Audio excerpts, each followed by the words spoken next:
عزت کا معاملہ۔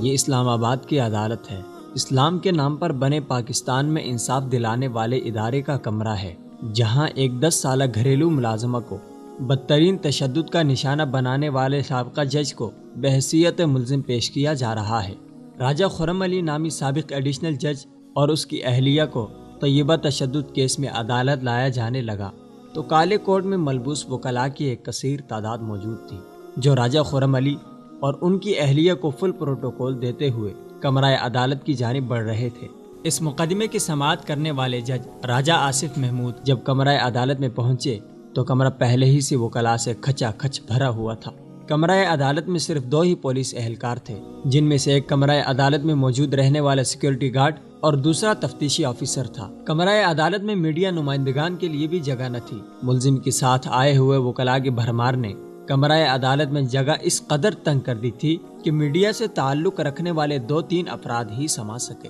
لیکن قانون کے علمبردار وکلاء ان 3 میڈیا نمائندگان کو بھی کمرے سے نکالنے کا مطالبہ کرتے رہے، اور کمرہ عدالت میں موجود پولیس اہلکار کو کہا گیا کہ میڈیا کو ہر طرح کی کوریج سے روک دیا جائے۔ وکیلوں کے جھرمٹ میں کسی فاتح کی مانند ملزم راجہ خرم علی کو پیش کیا گیا۔ اس کے ساتھ متاثرہ بچی طیبہ کے والد محمد اعظم نہایت اترے ہوئے چہرے اور انتہائی دباؤ کا شکار عدالت میں انہی وکلاء کے ساتھ پایا گیا۔ عدالت کے استفسار پر محمد اعظم نے دباؤ میں آ کر کہا کہ ملزمان نے اس کی بیٹی پر کسی قسم کا کوئی تشدد نہیں کیا، جس کے بعد عدالت نے سپریم کورٹ کو دیے گئے محمد اعظم کے بیان کا حوالہ دے کر کہا کہ آپ نے وہاں کہا تھا کہ آپ سے دباؤ میں حلفیہ بیان لیا گیا ہے۔ اس دوران محمد اعظم انتہائی تذبذب اور پریشر میں دکھائی دے رہے تھے،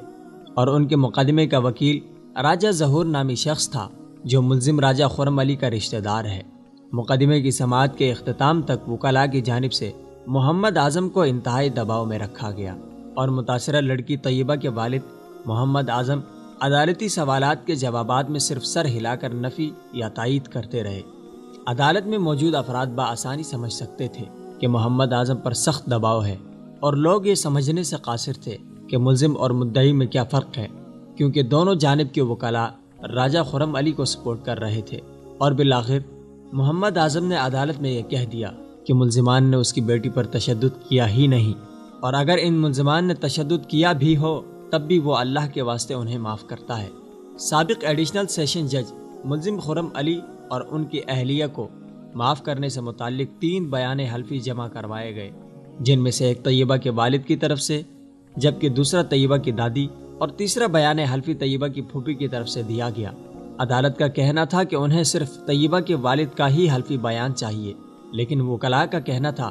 کہ تمام بیان حلفی کو ریکارڈ کا حصہ بنایا جائے، اور عدالت نے وکلاء کے دباؤ پر ان تینوں بیانات کو ریکارڈ کا حصہ بنایا۔ یہ کہانی ہے پاکستانی عدالت کی، جہاں ایک غریب کی بیٹی کو کربناک اذیت سے گزارنے کے بعد عدالت میں مجرم فتح یاب ہوتے ہیں، جہاں قانون بکتا ہے، جہاں ظلم پر خاموش رہنے کے لیے کسی ناتواں کی عزت نفس، ضمیر اور احساس کو زندہ درگور کیا جاتا ہے۔ ایک مظلوم پر فتح حاصل کرنے کے بعد وکلاء کا جمع غفیر اور ان کے گرو راجہ خرم علی عدالت سے فاتحانہ نکلے۔ میڈیا نمائندگان عکس بندی اور کوریج کے لیے آگے بڑھے تو وکلاء نے میڈیا کو دھمکاتے ہوئے کہا کہ فلم بنانے یا تصویر بنانے کی ہرگز اجازت نہیں، کیونکہ یہ معزز جج صاحب کی عزت کا معاملہ ہے، اور یوں ایک کمزور کی عزت نفس کا جنازہ کمرہ عدالت میں رکھ کر معزز جج صاحب اپنی عزت کی ڈولی اٹھائے عدالت سے سرخرو ہو چلے۔